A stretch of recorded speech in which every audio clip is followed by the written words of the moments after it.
ആരുമില്ല. അതുകൊണ്ട് എന്റെ പ്രിയപ്പെട്ടവരോട് പറയുന്ന കുടുംബജീവിതമല്ല, അല്ലാഹുവേ വളരെ സ്നേഹത്തോടെ സന്തോഷത്തോടെ ഈ ദുനിയാവിൽ 5 നേരം നിസ്കരിച്ച് പടച്ചവനെ പേടിച്ച് ജീവിക്കാൻ നിങ്ങൾക്ക് കഴിയുമോ? പാതിരാത്രി ഒരുമിച്ച് കൂടിയവരോട് അല്ലാഹുവിന്റെ പരിശുദ്ധമായ ഖുർആൻ സൂറത്തു യാസീൻ ഉണ്ടല്ലോ, ഞാൻ ആദ്യമായിട്ട് ഓതിവെച്ച ഒരായത്തിന്റെ അർത്ഥം പറഞ്ഞ് തിരിയുകയാണ്. അല്ലാഹുവിന്റെ ഖുർആൻ സൂറത്തു യാസീൻ പറയുകയാ,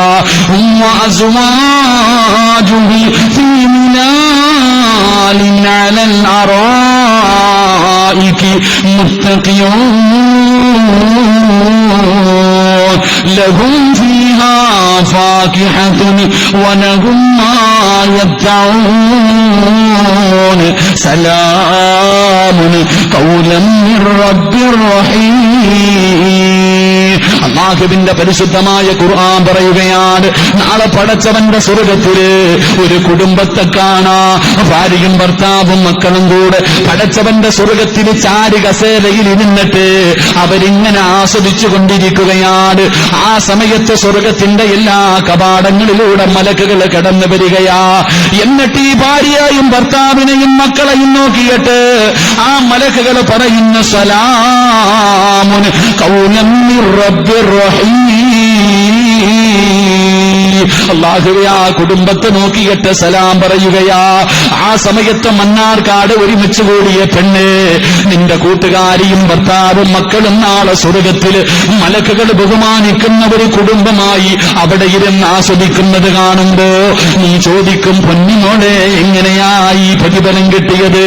നിങ്ങൾ മണ്ണാർക്കാട് ഒരു കൂരക്കകത്ത് കഴിഞ്ഞതുപോലെ സ്വർഗ്ഗത്തിലും ഒരുമിച്ചാണല്ലോ, എങ്ങനെ ഈ പ്രതിഫലം കിട്ടിയെന്ന് ചോദിക്കുമ്പോ എന്റെ പ്രിയമുള്ളവരെ, വിവാഹ ജീവിതത്തിലേക്ക് കടക്കുന്ന എന്റെ പ്രിയ കൂട്ടുകാരനോട്, വിവാഹം കഴിച്ച എന്റെ പ്രിയപ്പെട്ട സഹോദരങ്ങളോട് സഹോദരിമാരോട്, നിങ്ങളുടെ കുടുംബ ജീവിതത്തിൽ 4 കാര്യങ്ങളുണ്ടോ?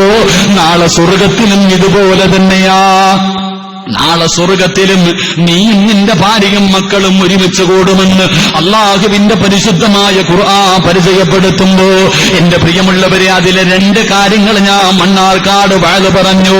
നാളെ സ്വർഗ്ഗത്തില് ഭാര്യയും ഭർത്താവും മക്കളും ഒരുമിച്ച് കൂടാനുള്ള 2 കാര്യങ്ങൾ എന്റെ പ്രിയമുള്ളവരെ ഞാൻ ഇവിടെ വെച്ച് പറഞ്ഞു. അന്ന് പറയാൻ ബാക്കി വെച്ച 2 കാര്യങ്ങൾ കൂടെയുണ്ട്. എന്റെ പ്രിയമുള്ളവരെ, പറഞ്ഞു പിരിയുകയാണ്. അല്ലാഹുവിന്റെ റസൂൽ പറയുകയാണ്, പരിശുദ്ധമായ ഖുർആൻ പറയുകയാണ്, നാളെ പടച്ചവന്റെ സ്വർഗ്ഗത്തിൽ ഒരു ഭാര്യയും ഭർത്താവും മക്കളും ഒരുമിച്ചിരിക്കുകയാ. അവരോട് ചോദിക്കും, എങ്ങനെ ഈ പ്രതിഫലം കിട്ടി? എങ്ങനെയാ ഇതുപോലെ ഒരുമിച്ച് കൂടാൻ കഴിഞ്ഞത്? അവര് പറയുന്നു ഒന്നാമതായി പറയുന്നത്, അല്ലാഹുവിന്റെ ഖുർആൻ പറയുന്നു, അല്ലാഹുവിന്റെ ഖുർആൻ പറയുകയാണ്, ഇന്നാ കുന്നാ മിൻ ഖബ്ലു നദൂ ഇന്നഹു ഹുവൽ ബർറുർ റഹീം. വിവാഹം കഴിച്ച ഭർത്താക്കന്മാർ ഈ സദസ്സിലുണ്ടല്ലോ, എപ്പോഴും ദുആ ചെയ്യുന്നവരാണല്ലോ, എപ്പോഴും അല്ലാഹുവിനോട് ദുആ ചെയ്യുന്നവനാണല്ലോ. എന്റെ പ്രിയപ്പെട്ട ചെറുപ്പക്കാരാ, നീ ദുആ ചെയ്യുന്ന സമയത്ത് നിന്റെ ഭാര്യയ്ക്ക് വേണ്ടിയൊന്ന് ദുആ ചെയ്യാറുണ്ടോ? എപ്പോഴും അല്ലാഹുവിനോട് ദുആ ചെയ്യുന്നവരാ. സ്വന്തം ഭാര്യയ്ക്ക് വേണ്ടി ദുആ ചെയ്യുന്ന എത്ര ഭർത്താക്കന്മാരുണ്ട്, എത്ര ഭാര്യമാരുണ്ട്. അല്ലാഹുവിന്റെ പ്രവാചകൻ സല്ലല്ലാഹു അലൈഹി വസല്ലമ തങ്ങൾ, ലോകത്തിന്റെ നേതാവ് വീട്ടിൽ നിന്ന് വെളിയിലേക്ക് ഇറങ്ങുമ്പോ മഹദിയായ ആയിഷ ബീബി റളിയല്ലാഹു തആല അൻഹ അല്ലാഹുവിന്റെ റസൂലിനോട് പറഞ്ഞു, യാ റസൂലല്ലാഹ്, അല്ലാഹുവിന്റെ നബിയേ, എനിക്ക് വേണ്ടി ഒന്ന് ദുആ ചെയ്യോ, എനിക്ക് വേണ്ടി ഒന്ന് ദുആ ചെയ്യുമോ? അല്ലാഹുവിന്റെ റസൂൽ വീടിനകത്ത് കടന്നു വരികയാണ്. എന്നിട്ട് 2 കൈയും ഉയർത്തിയിട്ട് അല്ലാഹുമ്മ ഗഫിർ ലി ആയിഷ, എന്റെ ആയിഷയ്ക്ക് നീ പുറത്തു കൊടുക്കണേ അല്ലാ. ഇവൾ അറിഞ്ഞു ചെയ്തതും അറിയാതെ ചെയ്തതും നീ പുറത്തു കൊടുക്കണേ അല്ലാ.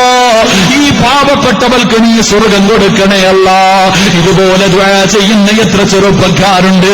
പൊന്നുമോനെ, നിനക്ക് നിന്റെ വീടിനകത്ത് കിടന്ന് ഭക്ഷണം വെച്ചു തരുന്ന, രാവിലെ 4 മണിക്ക് എഴുന്നേറ്റ് രാത്രി 11 മണിയായാൽ വീടിനകത്ത് അടുക്കളയ്ക്കകത്തൊരു വേലക്കാരിയെ പോലെ കിടന്ന് കഷ്ടപ്പെടുന്ന, നിന്റെ മക്കളെ നോക്കുന്ന, നിന്റെ വസ്ത്രം കഴുകിത്തരുന്ന, അല്ലാഹുവേ നിസ്കാര താഴ്ചപ്പായിൽ നിന്നിട്ട് പടച്ചവനെ എന്റെ ഭർത്താവിനെ കാക്കണേ കാക്കണേ കാക്കണേ എന്ന് ദുആ ചെയ്യുന്ന നിന്റെ പ്രിയപ്പെട്ട ഭാര്യയ്ക്ക് വേണ്ടി പൊന്നുമോനെ എപ്പോഴെങ്കിലും നീ ദുആ ചെയ്യാറുണ്ടോ?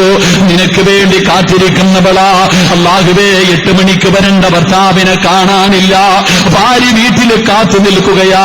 അവള് ഭക്ഷണം പോലും കഴിച്ചിട്ടില്ല. വീട്ടിലുള്ള മറ്റുള്ളവരെല്ലാം ഭക്ഷണം കഴിച്ചിട്ട് കിടന്നുറങ്ങി. പാതിരാത്രി 10 മണിയായാൽ ആ പാവപ്പെട്ടവള് ഭക്ഷണവും വിളമ്പി വെച്ചിട്ട് നിന്നെയും കാത്ത് വീടിന്റെ വാതിലിൽ അല്ലാഹുവേ ടെൻഷൻ അടിച്ചു കൊണ്ടിരിക്കുകയാണ്. വൈകുന്നേരം പാതിരാത്രി 11 മണിക്ക് ഈ മണ്ണാർക്കാടുള്ള ഏതെങ്കിലും ഹോട്ടലിൽ കയറിയിട്ട് വയറ് നിറച്ച തിന്നിട്ട് വീട്ടിലേക്ക് കയറി ചെല്ലുകയാ. ഭാര്യതാ ഭക്ഷണം കഴിക്കാൻ വിളിക്കുമ്പോ എനിക്കിന്ന് ഭക്ഷണം വേണ്ടെന്ന് പറഞ്ഞ് പോയി കിടക്കുമ്പോ ആ പാവപ്പെട്ടവളുണ്ടല്ലോ അല്ലാഹുവേ അവളും ഭക്ഷണത്തിന്റെ മുന്നിൽ പോയി എന്റെ ഭർത്താവ് കഴിച്ചില്ലെന്ന് വിചാരിച്ചുകൊണ്ട് ഭക്ഷണം കഴിക്കാതെ പട്ടിണി കിടക്കുമ്പോ എങ്ങനെ കഴിയുന്ന ചെറുപ്പക്കാരാ, എങ്ങനെ കഴിയുന്ന ചെറുപ്പക്കാരാ. അതുകൊണ്ട് പൊന്നുമോനെ എപ്പോ ദുആ ചെയ്താൽ റബ്ബിനോട് 2 കൈയും ഉയർത്തി ദുആ ചെയ്യുമ്പോ നിന്റെ പ്രിയപ്പെട്ട ഭാര്യയ്ക്ക് വേണ്ടി ദുആ ചെയ്യണേ ചെറുപ്പക്കാരാ. എന്റെ പ്രിയപ്പെട്ട പെണ്ണ് ഗൾഫ് നാടുകളിൽ കിടന്ന് അറബികളുടെ അടിമകളെ പോലെ രക്തം വിയാപ്പാക്കി ജോലി ചെയ്യുന്ന നിന്റെ ഭർത്താവിനെ മറക്കല്ലേ പൊന്നുമോള്. നിനക്കിത്തിരി പണം കൂടുമ്പോ, നിനക്കിത്തിരി സുഖം കൂടുമ്പോ, നിനക്കൊരു വലിയ വീടുണ്ടാകുമ്പോ, നിന്നെ സ്നേഹിക്കാൻ ഒരുപാട് പേരുണ്ടാകുമ്പോ പ്രായമായ നിന്റെ ഭർത്താവിനെ മറന്നു പോകല്ലേ. ആ പാവപ്പെട്ടവന് വേണ്ടി ആത്മാർത്ഥമായി ദുആ